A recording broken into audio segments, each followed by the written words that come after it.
നമസ്കാരം. പ്രധാന വാർത്തകളിലേക്ക് ഏവർക്കും സ്വാഗതം.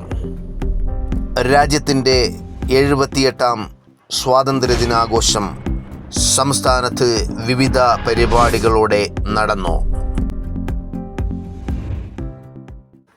കൊല്ലം ജില്ലാ ആസ്ഥാനത്ത് മന്ത്രി ബി ശിവൻകുട്ടി പതാക ഉയർത്തി. രാജ്യത്തിൻ്റെ ഐക്യവും അഖണ്ഡതയും കാത്തുസൂക്ഷിക്കാൻ ഇന്ത്യയിലെ ഓരോ പൗരന്മാരും പ്രതിജ്ഞാബദ്ധരാകണം എന്ന് സ്വാതന്ത്ര്യദിന സന്ദേശത്തിൽ ബി ശിവൻകുട്ടി പറഞ്ഞു. ജില്ലയിലെ വിവിധ പ്രദേശങ്ങളിൽ വിപുലമായ സ്വാതന്ത്ര്യദിനാഘോഷ പരിപാടികൾ നടന്നു. കാറാളികോണം ഹംദാൻ ഫൗണ്ടേഷനിൽ നടന്ന സ്വാതന്ത്ര്യദിന ആഘോഷത്തിൻ്റെ പ്രസക്ത ഭാഗങ്ങളിലേക്ക്.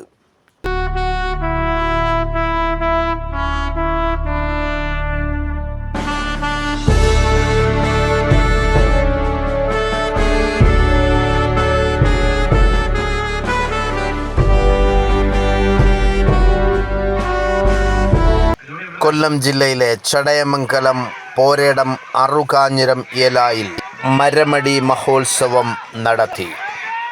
മരമടി വാട്സപ്പ് കൂട്ടായ്മയുടെ നേതൃത്വത്തിൽ നടത്തിയ മരമടി മത്സരത്തിൽ വിവിധ പ്രദേശങ്ങളിൽ നിന്നുള്ള 25ഓളം ജോഡി ഉരുക്കൾ മാറ്റുരച്ചു. സ്ത്രീകളും കുട്ടികളും വൃദ്ധരും അടക്കം 100 കണക്കിന് ആളുകൾ അറുകാഞ്ഞിരം ഏലായുടെ ഇരുകരകളിലും ഒരുമിച്ച് കൂടിയപ്പോൾ അറുകാഞ്ഞിരമേല ഒരു ഉത്സവ പ്രതീതിയുടെ നിറവിലായിരുന്നു.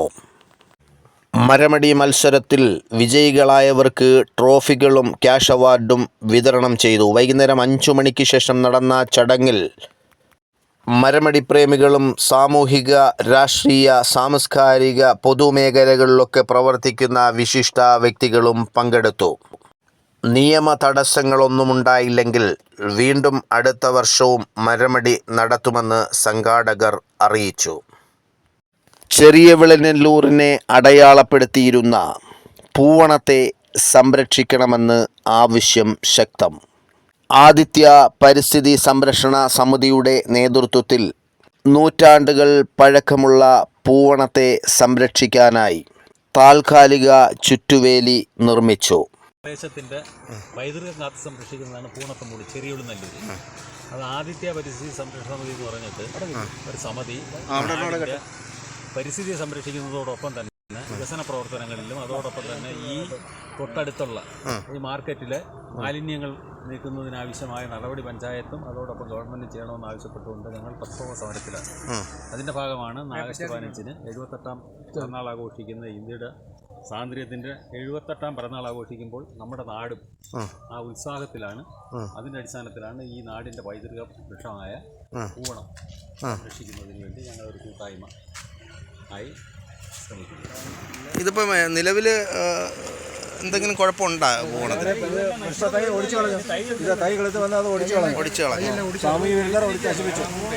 ആണോ? ഇത് ഏതോ സൂചന കിട്ടിയത് സംരക്ഷിക്കുന്നത് ആരോ സാമൂഹിക വിരുദ്ധത ഓടിച്ചു കളഞ്ഞിരിക്കുകയാണ്. ഓ, അങ്ങനെയാണ്.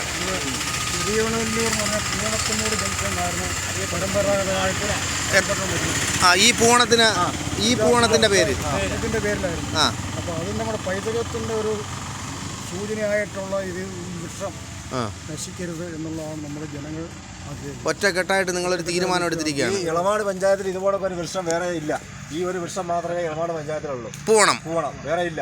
ഇത് എത്ര നൂറ്റാണ്ട് പഴക്കം വരുമെന്ന് ഏകദേശം ഒരു ധാരണ ഉണ്ടാവും? നമ്മുടെ കുഞ്ഞുനാൾ മുതലേ നമ്മുടെയൊക്കെ വലിയ ഇപ്പന്മാർ ഇവിടെ സ്ഥിരം താമസിക്കുന്നത് ദൂരദേശത്ത് ഇവിടെ താമസിക്കാൻ വന്ന സമയം മുതലേ ഇവിടെ ഉള്ളതാണ് ഈ പൂവണം. ഈ പൂവണത്തിന്റെ മൂട് കൊണ്ടാണ് ഈ പ്രദേശം അറിയപ്പെട്ടിരുന്നത്. ആണോ? പൂവണത്തെ മൂട്.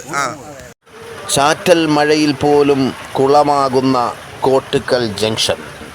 കോട്ടുക്കൽ ജംഗ്ഷനിലെ വെള്ളക്കെട്ടിന് ശാശ്വത പരിഹാരം കാണണം എന്ന് നാട്ടുകാർ.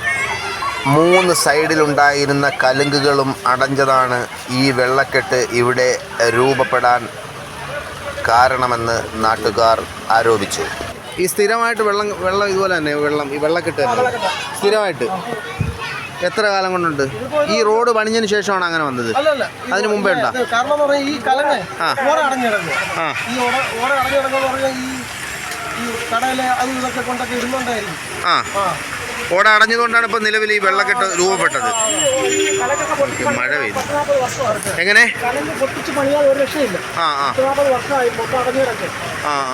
ഏത് ചെറിയ മഴ പെയ്താലും ഇതുപോലെ വെള്ളക്കെട്ട് വരെ.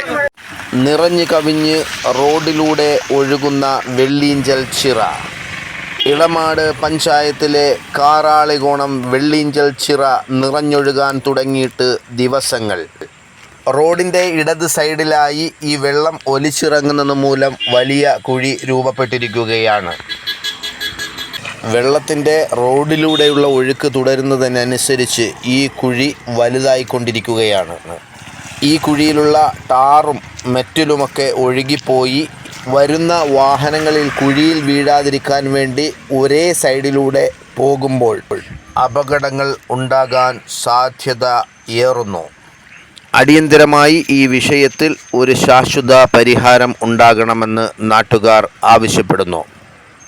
വാർത്തകൾ അവസാനിക്കുന്നില്ല. പുതിയ വാർത്തകളും വിശേഷങ്ങളുമായി വീണ്ടും കാണുന്നതുവരെ നന്ദി, നമസ്കാരം.